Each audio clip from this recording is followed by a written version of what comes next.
पदवीधर मुख्याध्यापक आणि केंद्रप्रमुखांच्या वेतनात वाढ, राज्य शासनाचा मोठा निर्णय. मुंबई.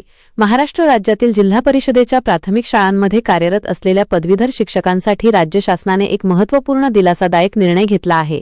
पदवीधर प्राथमिक शिक्षक या पदावरून पदवीधर प्राथमिक मुख्याध्यापक किंवा केंद्रप्रमुख पदी पदोन्नती मिळाल्यानंतर आता या कर्मचाऱ्यांना वेतन निश्चिती करताना एक अतिरिक्त वेतनवाढ लागू केली जाणार आहे. ग्रामविकास विभागाने 26 सप्टेंबर 2023 रोजी या संदर्भातील शासन निर्णय निर्गमित केला आहे. जबाबदारीत वाढ झाल्याने निर्णय. शासनाने या निर्णयामागे पदोन्नतीनंतर वाढणाऱ्या कर्तव्य आणि जबाबदाऱ्यांचे कारण दिले आहे.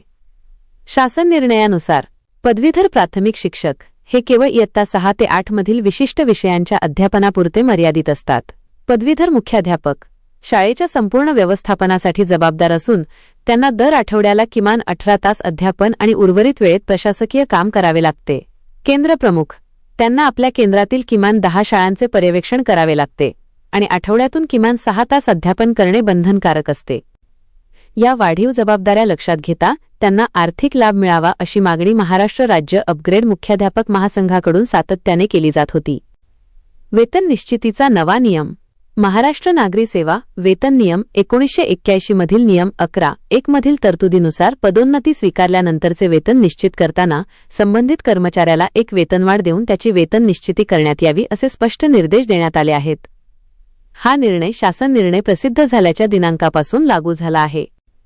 जिल्हा परिषदेच्या सर्व मुख्य कार्यकारी अधिकारी आणि शिक्षणाधिकाऱ्यांना या निर्णयाची तात्काळ अंमलबजावणी करण्याच्या सूचना देण्यात आल्या आहेत. या निर्णयामुळे राज्यातील हजारो मुख्याध्यापक आणि केंद्रप्रमुखांना मोठा आर्थिक लाभ मिळणार आहे. व्हिडिओमधील शासन निर्णय व परिपत्रक आपणास हवे असेल तर ते आपल्या शासन निर्णय व परिपत्रक या टेलिग्राम चॅनलवर उपलब्ध करून देण्यात आलेले आहे. त्या ठिकाणावरून आपण ते डाउनलोड करून घ्यावे.